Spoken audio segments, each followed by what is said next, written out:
পলাতক স্বৈরাচার ও তাদের দোসররা যেন রাজনীতিতে পুনর্বাসিত হতে না পারে সেজন্য সজাগ থাকার আহ্বান জানিয়েছেন বিএনপির ভারপ্রাপ্ত চেয়ারম্যান তারেক রহমান। পলাতকদের অপ্রাসঙ্গিক করতে জনগণের ক্ষমতায়ন জরুরি উল্লেখ করে তিনি বলেন, সংস্কারের পাশাপাশি যৌক্তিক সময়ের মধ্যে অবাধ ও সুষ্ঠু নির্বাচন প্রয়োজন। মাহিলা ইসলামের রিপোর্ট।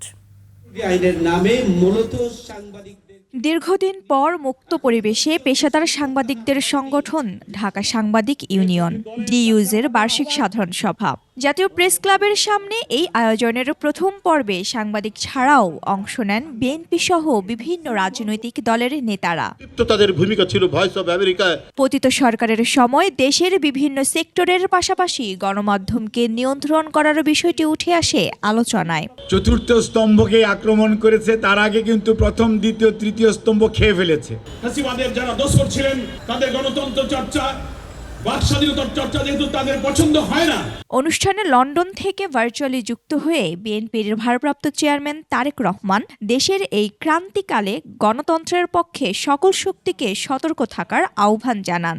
অপশক্তি দেশের ভেতরে এবং বাইরে থেকে বাংলাদেশের পক্ষের শক্তির মধ্যে ভুল বোঝাবুঝি সৃষ্টির পায়তারায় লিপ্ত হয়েছেন।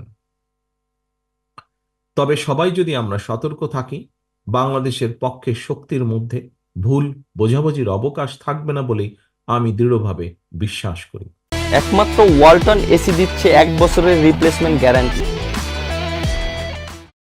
একটি নির্বাচনের জন্য যেমন অভ্যুত্থান হয়নি, তেমনি দীর্ঘদিন জনগণকে রাজনৈতিক ন্যায্য অধিকার থেকে বঞ্চিত করা হয়েছিল বলে মন্তব্য করেন তারেক রহমান।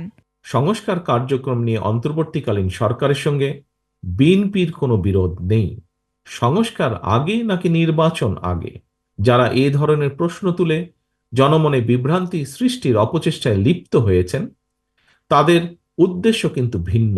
সুষ্ঠু ভোটের মাধ্যমে রাষ্ট্র ও সমাজে জনগণের রাজনৈতিক অধিকার নিশ্চিত করার তাগিদ দেন বিএনপির ভারপ্রাপ্ত চেয়ারম্যান। দীর্ঘ সময় ধৈর্য ধারণ করে আমাদের বক্তব্য। মাহিলা ইসলাম, 21 টেলিভিশন, ঢাকা।